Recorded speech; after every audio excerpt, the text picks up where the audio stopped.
very good evening. You're watching Primetime News on TV1 live and direct from our Newsfirst studios in Colombo. Bringing you the news, I'm Jodabdeen. And I'm Shalini Ratnavira. Let's take a look at your top stories for tonight. Newsfirst headlines. Main sponsor.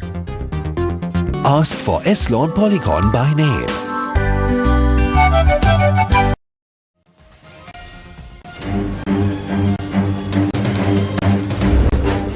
Bribery Commission tells court that 60 million rupees from Airbus deal paid to Mahinda Rajapaksa. Defence submits affidavit alleging coercion in Airbus investigation. Supreme Court rules detention of Vasantha Mudirige under the PTA violated fundamental rights. Attack near world's largest natural gas reserve raise global energy fears. Escalation signals deepening global energy crisis. President secures assurance of uninterrupted energy supplies in call with Qatar Emir. Is the opposition waiting for the country to collapse? Critics question strategy. ජනතාවටම joke වෙච්ච වැඩපිළිවෙලට වඩා විපක්ෂ උත්සාහ කරන මේ පාර පුළුවන්ද අඩුව පෙරලන්නම තරකට ගෙනියන්න පුළුවන්ද කියලා අර මම හිතන්නේ ඇත්තටම පොදු ජනයා මේ විපක්ෂයට වඩා ඉදිරියේ Newsfirst headlines. Main sponsor. Ask for Escalation Polygon by name. And on to those stories in detail now. In your top story this evening, Sri Lanka's commission to investigate allegations of bribery or corruption informed the Colombo Chief Magistrates Court that former Sri Lankan Airlines Chief Executive Officer Kapila Chandrasena, in statements made to investigators, has revealed that 60 million rupees from bribe money obtained through the Airbus transaction was paid to former President Mahinda Rajapaksa. This disclosure was made when the case filed against Kapila Chandrasena, who has been arrested and remanded in connection with the Airbus deal, was taken up again before Colombo Chief Magistrate Asanga S. Bodragama. The Commission to investigate allegations of bribery or corruption has launched an investigation into transactions linked to agreements entered into by the Sri Lankan Airlines for the purchase of 6 Airbus aircraft in 2014 and 7 Airbus aircraft in 2017. Commission investigators informed a court that details have emerged regarding 2 agreements entered into with foreign companies in connection with these transactions. According to the terms of those agreements, the foreign companies had reached understandings with senior officials of Sri Lankan Airlines at the time to pay $1 million per A330 aircraft and $1.5 million per A350 aircraft. The Commission further informed court that in addition, agreements had also been reached to pay $400,000 per aircraft if the planes were obtained under lease agreements. Investigations have revealed that $2 million from the agreed sums was transferred to a foreign bank account belonging to the wife of then Sri Lankan Airlines Chief Executive Officer Kapila Chandrasena. Commission investigators further informed the Magistrates Court that Kapila Chandrasena has stated that 60 million rupees from that money was paid to former President Mahinda Rajapaksa on 3 occasions in 2015. Excerpt of investigation officer's statement. Your Honour, on the 20th of January 2026, the Bribery Commission summoned this suspect and the suspect's spouse. However, the spouse did not appear before the Bribery Commission, while the suspect did. The suspect was summoned again on the 25th of February 2026. On that day, attorney at law Udara Muhandiram, representing the suspect's rights, also appeared before the Commission. The suspect was summoned once more on the 12th of March 2026. On the previous 2 occasions, the suspect stated that he was not prepared to give a statement. On the 12th of March 2026, the suspect stated that he was ready to provide a statement. Attorney at law Udara Muhandiram, who accompanied the suspect, was present within sight of the suspect. Thereafter, Your Honour, the attorney representing the suspect met Special Investigation OIC Gamini Abesingha and informed him that the suspect was prepared to tell the truth, requesting that the suspect not be arrested and instead be made a state witness. Subsequently, the suspect's attorney sent via WhatsApp to the official duty phone number of the OIC a sworn affidavit containing the matters the suspect was prepared to disclose. The OIC then printed the affidavit and met Assistant Director Sumendra to obtain instructions. Following this, Your Honour, both officers met the Director General, briefed him on the matter and obtained further instructions. At that time, the Director General instructed the suspect to state only the truth. In accordance with those instructions, the suspect provided a full and detailed statement, presenting documentary evidence as well. The suspect clearly explained how the $2 million was distributed and also submitted documents relating to the withdrawal of funds. While giving the statement, the suspect verbally stated that 20 million rupees was handed over to then Minister of Civil Aviation Priyanka Jayaratne in the Kolupitiya area, and that in 2015, after he had resigned from Sri Lankan Airlines, 60 million rupees was paid to former President Mahinda Rajapaksa in 3 installments of 20 million rupees each at the Carlton residence in Tangol and at a residence in Beliatta, following a request made by the former president. Statements have also been obtained from Sudammika Artigala regarding the funds allegedly given to Priyanka Jayaratne. End of excerpt. Investigators informed a court that Kapila Chandrasena has stated that a sum of $325,000 was also paid through bank accounts to Shamindra Rajapaksa, a former member of the board of directors of Sri Lankan Airlines. Excerpt of investigation officer's statement. Your Honour, this investigation is receiving international cooperation. The Airbus parent company in France has expressed its readiness to assist with these investigations. Accordingly, facts have now been revealed indicating that funds were credited through bank accounts to Shashindra Rajapaksa, a former member of the Sri Lankan Airlines Board of Directors. The suspect has submitted documentary evidence in support of these claims. Bank accounts opened at Standard Chartered Bank in Singapore have been identified as having been opened in the name of the suspect's wife. Accordingly, Your Honour, Shamindra Rajapaksa and the suspect's wife, Priyangi Niyomali Vijayaratne, are being named as suspects in this case. We also intend to seek warrants against them. Your Honour, these investigations are highly complex. This case is being prosecuted under the Anti-Corruption Act. The suspect's wife is currently evading the commission. Granting bail to the suspect could interfere with ongoing investigations. End of excerpt. Appearing on behalf of suspect Kapila Chandrasena, President's counsel Rianzi Arsakularatna told court that his client's statement had been recorded under pressure and coercion. Citing this claim, the President's counsel also submitted to court an affidavit allegedly made by the suspect, detailing what he described as the circumstances under which the statement was obtained. Excerpt of President's counsel Rianzi Arsakularatna's statement. We stated this earlier as well, that my client made this statement because he was threatened by the Director General. This threat was made at a time when my junior counsel had stepped out for lunch. Therefore, Your Honour, today we are submitting an affidavit detailing what happened to my client. My client was allegedly threatened by the Director General of the Bribery Commission, who told him, someone involved in Kehelia's case committed suicide. You could meet the same fate. The investigation officers themselves have admitted that my client was taken before the Director General. My client had arrived with a lawyer. So why was he taken alone to meet the Director General? There were other individuals who had held the position of Director General. I have never heard of a suspect being summoned alone into a room in this manner. The Director General had asked my client whether he knew him. My client did know him because it was during the period when the Director General was serving as a magistrate at the 4th Magistrates Court that my client was initially remanded in this very case. Yet within a month, the same individual, while functioning as 4th Magistrate, granted bail to my client. Can a person who granted bail in that manner later summon the same individual before him and conduct such a meeting? End of excerpt. Investigating officers appearing on behalf of the Bribery Commission rejected the allegation that the Director General of the Commission had threatened the suspect. They told court that instructing a suspect to state the truth in the capacity of the Commission's Chief Executive Officer does not amount to a threat. After considering the submissions made by both parties, the Chief Magistrate ordered that the suspect be further remanded until the 2nd of April.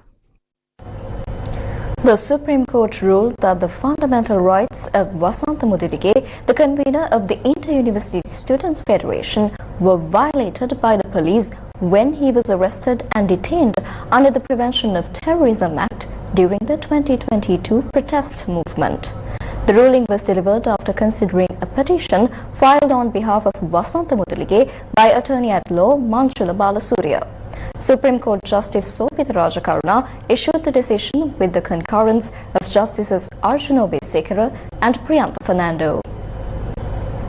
Following a protest held by the Inter-University Students' Federation on the 18th of August 2022, its convener Vasantha Mudalige was arrested and detained under the Prevention of Terrorism Act. Challenging that detention, his attorney filed this petition before the Supreme Court. After a lengthy hearing, the bench of judges, in delivering its ruling, stated that the respondents had failed to present material sufficient to establish reasonable suspicion to justify detaining Vasantha Mudalige under the Prevention of Terrorism Act.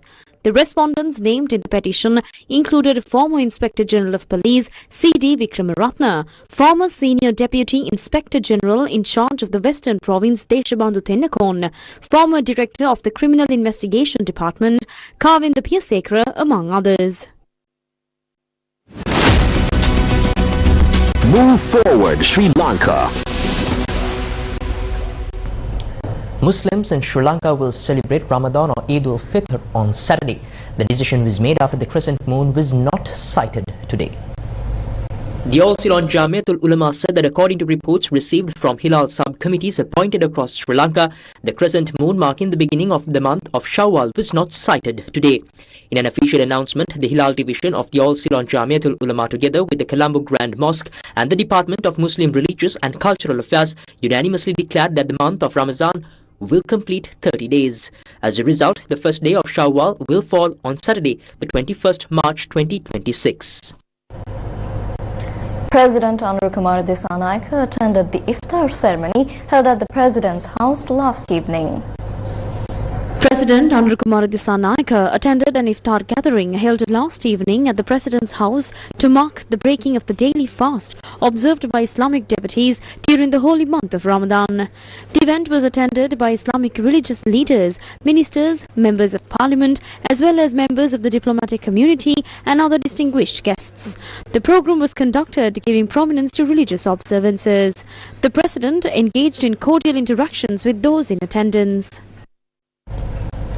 A team from the International Monetary Fund will be visiting Sri Lanka from the 26th of March to the 9th of April. Julie Kozak, Director of the Communications Department at the IMF, speaking to reporters, said that discussions will focus on combining the 5th and 6th reviews of the current program for Sri Lanka. Hi Julie, thank you for taking my question. My question is on Sri Lanka. Given what's happening in the Middle East and the situation on economics and these external shocks, is the IMF planning on recalibrating the targets of the extended fund facility for Sri Lanka? And if so, what kind of recalibration are we looking at? Thank you. Okay, so let me start with Sri Lanka. As you know, the managing director was recently in Sri Lanka. She noted there that the reform program for Sri Lanka has made very significant progress. Even after being hit by the devastating cyclone Ditwa, the managing director noted and was inspired by the resilience of the Sri Lankan people and how they were able to face this momentous challenge. With regard to the economy, Sri Lanka's economy has been growing relatively strongly, actually. It grew by 5% in 2025. Inflation is about 1.6% in February. The debt restructuring is nearly complete, and gross international reserves have been increasing significantly. However, Sri Lanka, as noted, is significantly exposed to the conflict in the Middle East through trade, remittances, and tourism channels, which can weigh or may weigh on its economic outlook. With regard to what comes next for Sri Lanka, we expect an IMF team to visit Sri Lanka from March 26th through April 9th to have discussions on economic policies. And there the aim will be to complete a combined 5th and 6th review under the program. And obviously, as part of those discussions, the team will be engaging with the authorities to better understand what could be the potential impact of the Middle East conflict on on Sri Lanka's economy.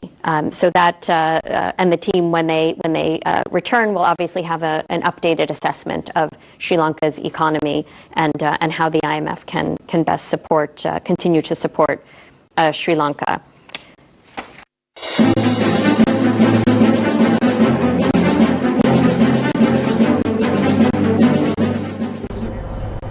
In international news tonight, U.S. President Donald Trump threatened to massively blow up a vast Iranian gas field unless Tehran stops striking Qatari energy facilities, which sustained extensive damage. Crude oil prices surged 5% as the latest strikes fed fears that the nearly 3-week-old Middle East war could inflict lasting damage on global energy supplies.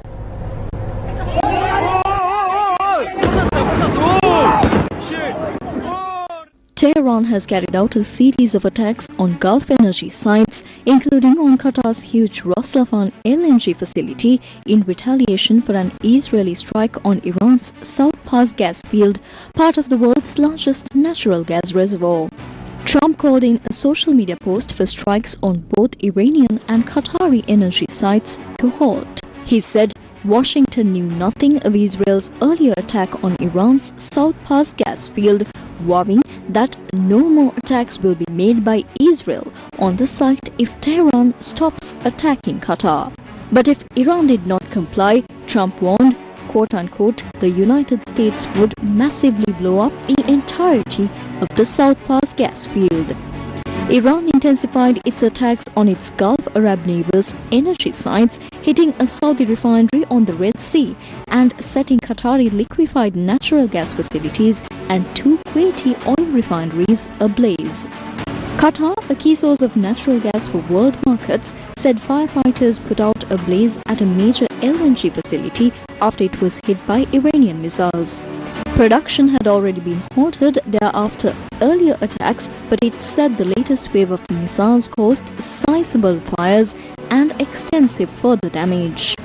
Saudi Arabia had begun pumping large volumes of oil west to avoid the strait and ship it from the Red Sea, but the security of that route was called into question after Iran's drone hit the country's Samref refinery in the Red Sea port city of Yanbu.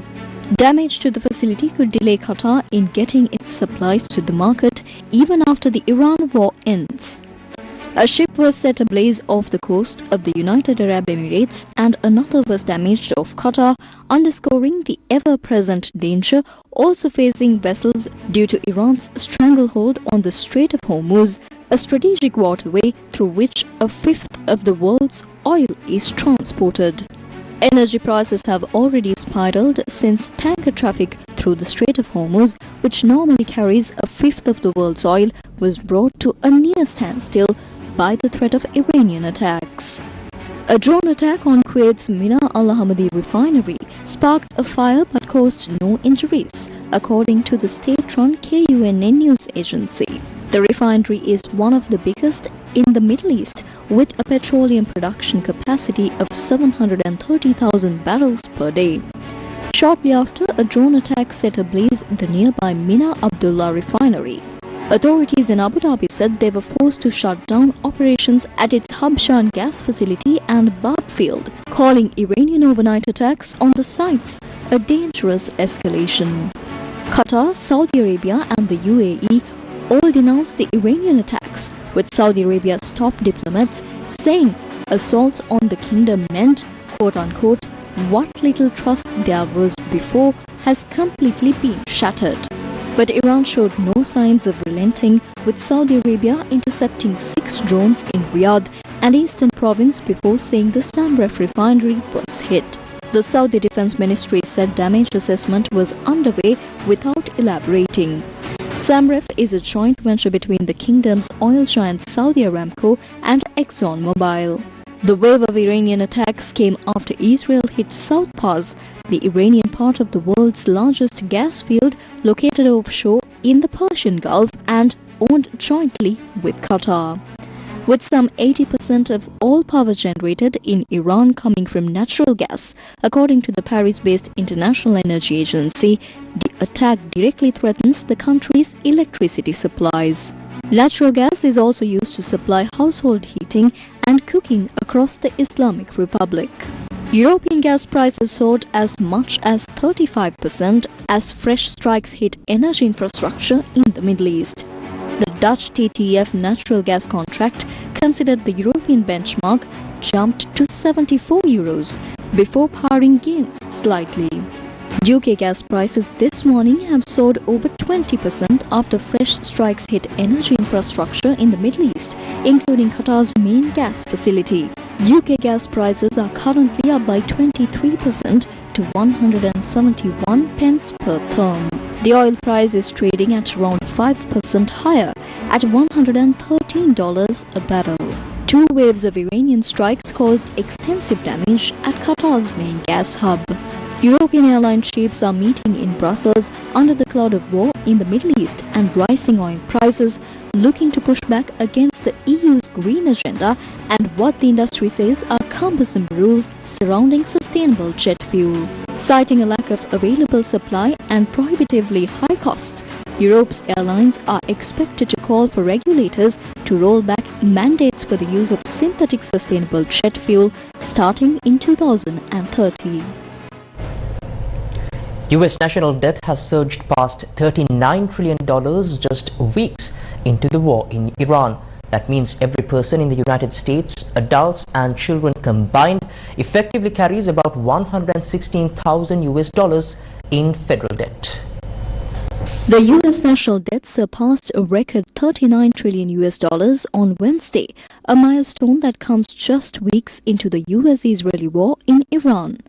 The unprecedented figure highlights competing administration priorities, from passing a massive tax law and boosting defense spending and immigration enforcement to chipping away at the debt itself, the latter of which Donald Trump promised to do as both a candidate and as president. The Government Accountability Office outlines some of the impact of rising government debt on Americans, including higher borrowing costs for things like mortgages and cars, lower wages for businesses having less money available to invest, and more expensive goods and services. Advocates for a balanced budget also warn that the long-term trend of borrowing more and paying more in interest will force Americans to face tougher fiscal trade-offs ahead. The trajectory of the rising costs is also a concern. The federal debt has surged under both Republican and Democratic presidents, most recently fueled by wars, large-scale pandemic spending, and tax cuts. The US national debt hit $38 trillion 5 months ago and $37 trillion 2 months before that. At the current growth rate, we will hit a staggering $40 trillion in national debt before this fall's elections.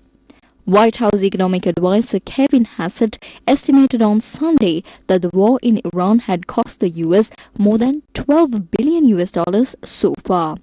It is unclear when the war will end.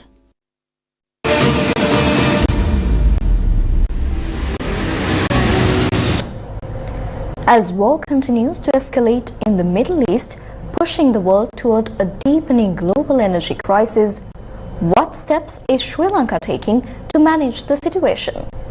The government is currently taking all necessary measures to ensure an uninterrupted supply of energy, including fuel and gas, amid growing global uncertainty. Here is what has been done so far.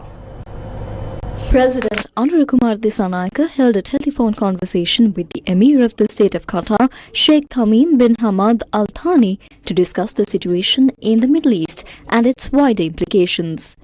During the discussion, the Emir stated that despite the prevailing challenges, Qatar remains committed to maintaining uninterrupted supplies and continuing its role as a stable and reliable partner in the global energy sector.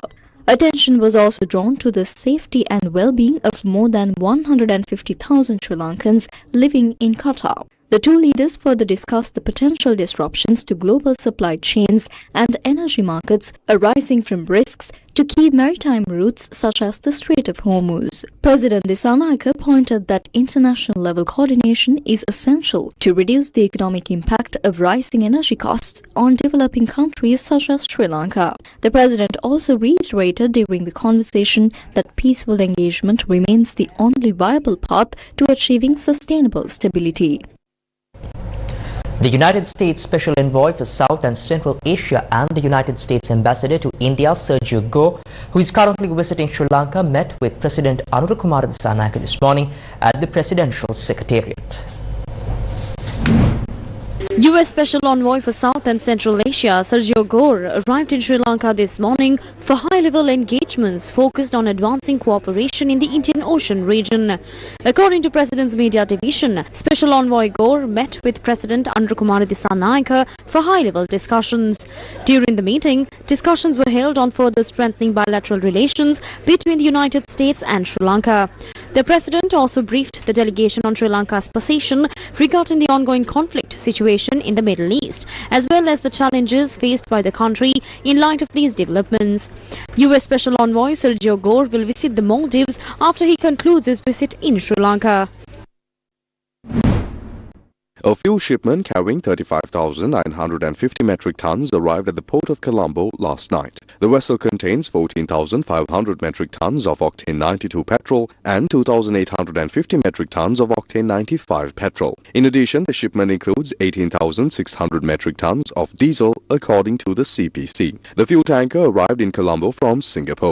Meanwhile, the CPC stated that additional fuel shipments are scheduled to arrive in Sri Lanka on the 21st, 22nd, 29th and the 30th of this month. The corporation confirmed that all required fuel stocks have been ordered to meet the country's needs until the end of April. CPC chairman said the fuel consignments will be procured based on prevailing prices at the time of unloading. Fuel distribution under the QR-based system was carried out today according to the odd-even number system, based on the last digit of the vehicle number plate. Accordingly, vehicles with even-numbered plates are permitted to obtain fuel on even-numbered days, while vehicles with odd-numbered plates may obtain fuel on odd-numbered days. Under this system, the presentation of a valid QR code remains mandatory. However, the Ceylon Petroleum Corporation has decided to make a special concession valid for today only, allowing fuel to be issued to individuals who have not yet obtained fuel under the QR-based system. As a result, those who are unable to download the QR code, unable to register, or have so far been unable to obtain fuel will be given the opportunity to purchase fuel today under this temporary arrangement. A new facility has been introduced to resolve issues related to the QR codes issued for obtaining fuel. So what is this new feature? Here is an explanation. Now, following the re-implementation of the QR-based refueling system, many people faced QR-related problems. Those who purchased used vehicles were often unable to generate a QR code if the mobile phone number previously registered for the vehicle was no longer in use or not in their possession. As a result, they were unable to obtain a QR code.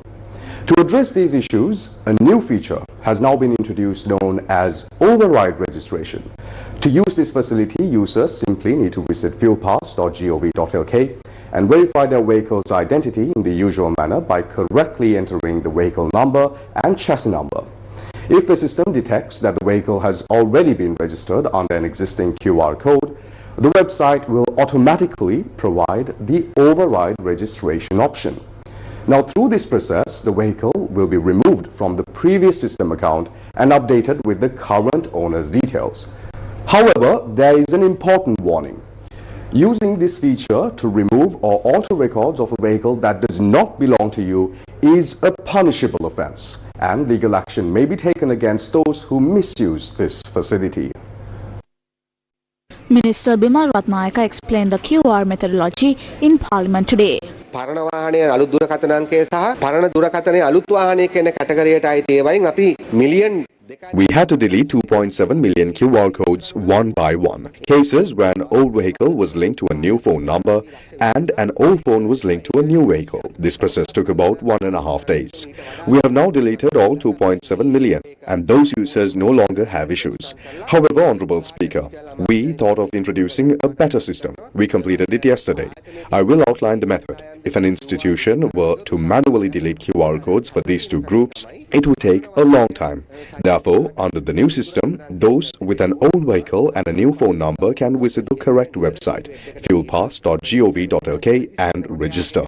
When they register, the system will notify them that their phone number is different. They then can enter their vehicle number, delete the old record and obtain a new QR code. However, they must take responsibility. Fraudulent cancellations will be treated as cybercrimes. The second group, those with an old phone and a new vehicle, can log in using their old phone. After logging in, they can enter their new vehicle number. If another vehicle is already registered under that phone, they can delete it themselves and download a new QR code. Based on this, we believe the inconveniences faced by these two groups will be resolved within a day.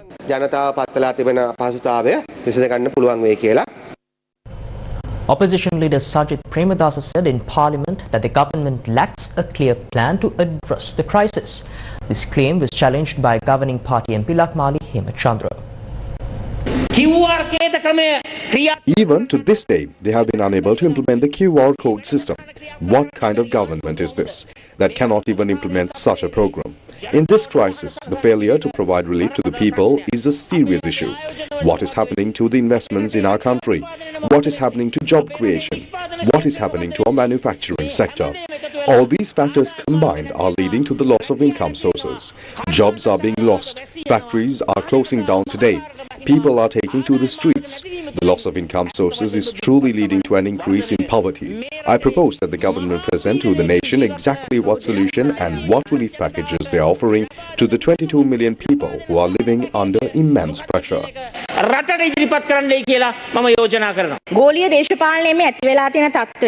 It is true that the current global political situation is making things difficult for us in the short term. By Sri Lanka being identified as a stable energy sector and is economically and politically stable and secure, and by further developing that capacity, we have an opportunity to attract foreign investment in the long term. Many countries in the world have currently entered an insecure state, not just because ships aren't arriving, but because they have become directly involved in military conflicts. They have become parties to the war or have aligned themselves with specific war camps. Sri Lanka has not done that. No matter how difficult it is, this is why we maintain our neutrality. Therefore, our neutrality is a long-term economic investment. We must understand that this has become an asset we can use for economic development and investment. We must recognize that. But while recognizing this, we must also understand what else we need. We need political stability. I don't think such negative ideas exist among the general public right now. But we see certain forces in the opposition thinking this is their chance. Some groups seem quite happy, thinking the country is about to fall or that political instability is imminent. We see an attempt to create a very harmful narrative for narrow political gain, even if the people do not accept it.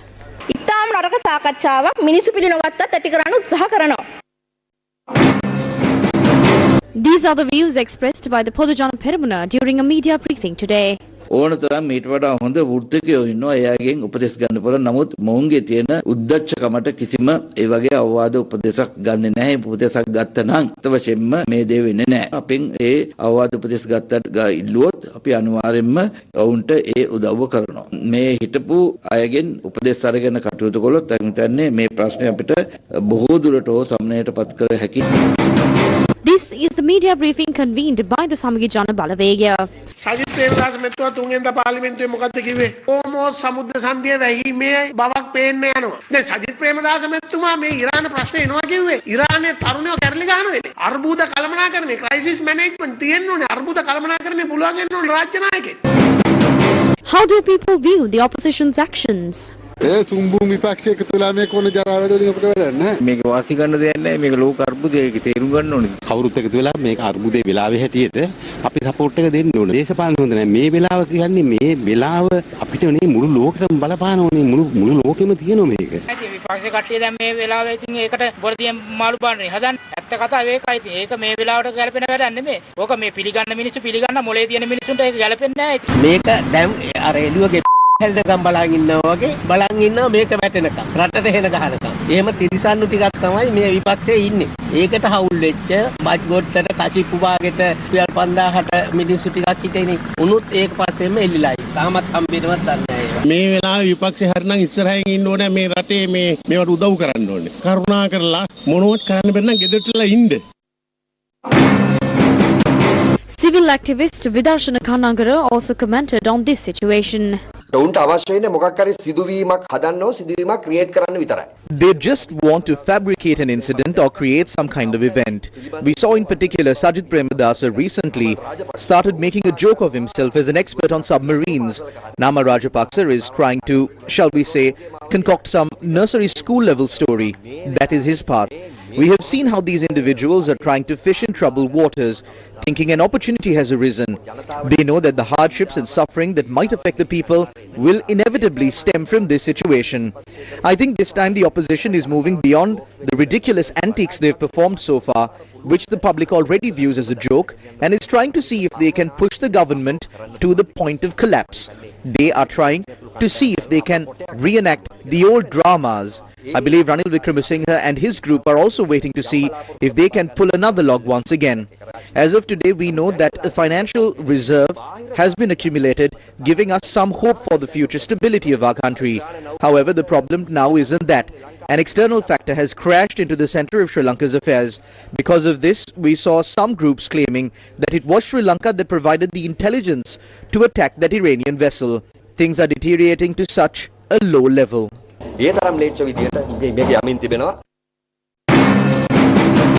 This analysis was provided by senior lecturer Sumit Chaminda on the World Watch 360 program, which aired on Sirasa TV last night. මම හිතන්නේ ඇත්තටම පොදු ජනයා මේ විපක්ෂයට වඩා ඉදිරියෙන් ඉන්නවා. මොකද දැන් විශේෂයෙන්ම මම හිතන්නේ පහුගිය දිත්තා සුරිකරාටුවෙත් මේක අපි දැක්කා. ඒ කියන්නේ ඒ අවස්ථාවේදී මෙහෙමයි කොහොමදත් මෙවැනි අර්බුදයක් තුලදී පොදු ලක්ෂණයක් තමයි පවතින පාලනයට විරුද්ධව ජනයාගේ කිසියම් විරෝධතාවයක් ඇති වෙනවනේ.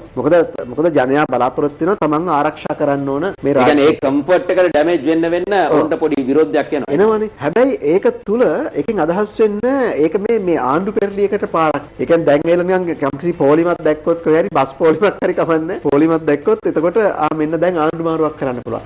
නෑ, එතන නෙමෙයි. ජන විඥානයේ තියෙන එක නෙමෙයි. ජනතාව පීඩාවට පත් වෙනවා දකින්න එක මේගොල්ලන්ට කාලකන්ණි සතුරක් වගේට පත් වෙලා තියෙනවා. මම හිතන්නේ ඊට වඩා දූරදර්ශී විසඳුමක් ගේන්න ඕන සහ ඒ වගේම අර ජාතිකමය දැක්ම. මම හිතන්නේ දැන් ඇත්තටම ආණ්ඩු පැත්තනොත් මේක තමයි හිතන්න ඕන දේ තමයි. ඒක තමයි මේ අර්බුදය තුල කොහොමද පොදු ජනයා සහභාගී කරගත් විසඳුමකට යන්නේ.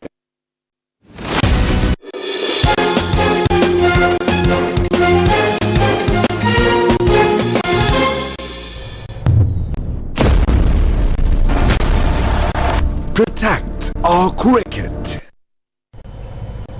How can our cricket be rebuilt? What discussions were held toward that goal?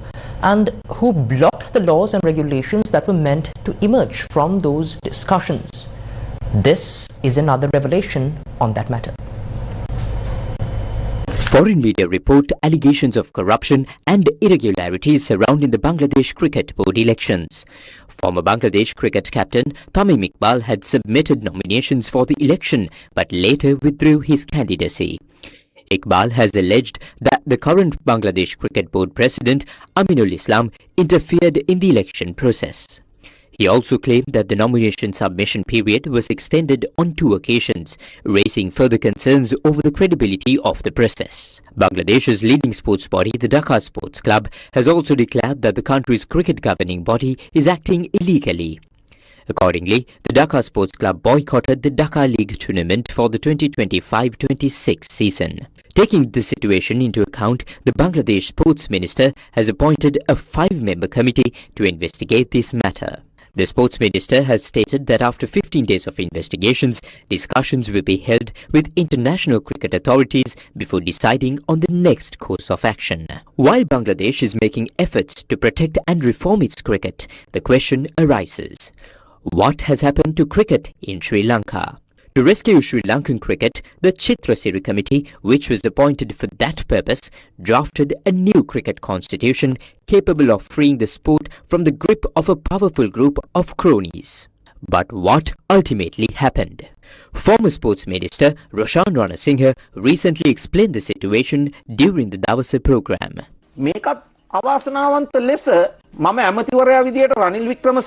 Unfortunately, I must say that after I was removed as minister by Ranil Wickramasinghe, I do not know on whose advice or how this was done. I fought very hard for this. The case was initially dismissed at the Court of Appeal. After that, I went to the Supreme Court. It was only after reaching an agreement at the Supreme Court that this was drafted.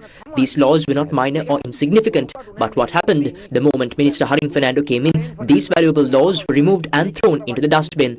I appointed the Chitrasiri committee with the involvement of Supreme Court judges precisely because they had strong knowledge of sports and had conducted deep studies to amend the Sports Act and introduce a law related to cricket.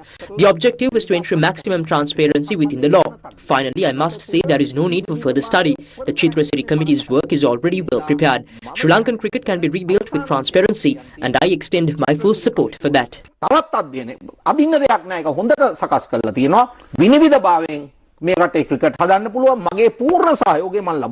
At present, the reasons behind the decline of Sri Lanka's cricket are being revealed one by one. Through these statements by the former minister, it becomes clear how a powerful clique has continued to misuse funds allocated for Sri Lankan cricket solely to protect its own power. So the question remains: when will the authorities act to implement the Chitrasiri committee proposals discarded under political pressure and finally move to save Sri Lanka's cricket? News First with the people. The India Week 2026 concluded with Colombo hosting an exclusive Indian food festival yesterday. Sri Lankans absolutely enjoy the Indian cuisine, especially for its rich blend of flavors and the history of Indian food. Today, curated with exquisite Indian delicacies, an exclusive Indian food festival was held in Colombo as part of the India Week 2026.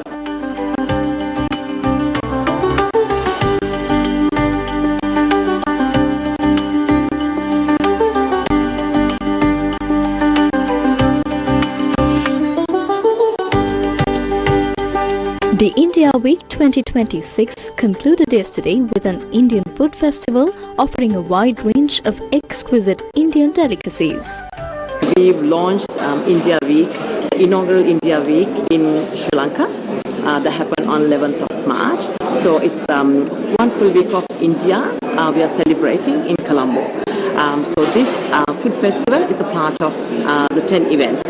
So we've already had a fashion show, a Bollywood night, film festival, shopping festival, and a forum day. So forum day included youth forum, investor forum, hospitality forum, and CEO forum, which is tremendous success. And food for me brings cultures together. So that's where that's how I see this, the India-Sri Lanka relationship, that the bond that we share and the shared history we have with the two countries, and food of course takes a priority. The festival delighted Sri Lankan food lovers along with special guests to savor popular Indian dishes. India Week 2026, jointly organized by the Indian Alliance and the Indian High Commission in Sri Lanka, also featured events on hospitality, fashion, youth, investment and business leadership, highlighting Indo-Sri Lankan ties.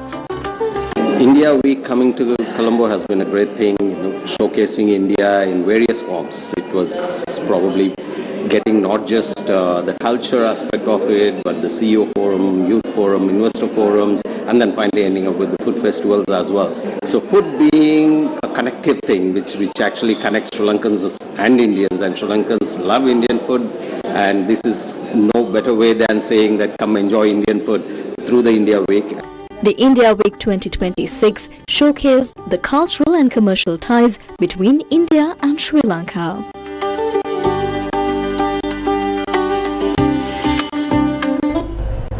And that's a wrap up for news for tonight. Thank you for watching. Good night.